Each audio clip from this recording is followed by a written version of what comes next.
when I was a child, it felt like the news was real, and it was like, this is the news, and it was honest.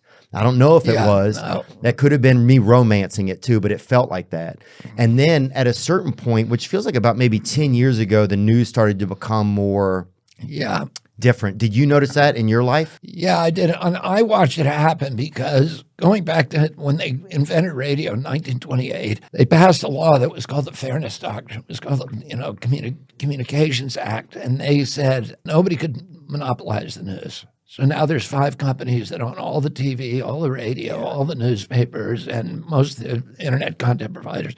And they didn't want that to happen. So they said you can own no more than 8 radio stations, and you couldn't own a newspaper and a radio station or a television station the same. That sounds like a good choice. That sounds like that seems fair to me. Then what happened is Ronald Reagan, when he ran for president in 1980, he had the support of the big studio heads in California because he'd been the California governor. They wanted to abolish the Fairness Doctrine so they could get their hands, so they could consolidate the entire media under monopoly control. And he had the Christian right, and the Christian broadcasting stations did not want to do, the fairness stuff. They didn't want to show the other side because they didn't want to show Satan's side of the argument, right?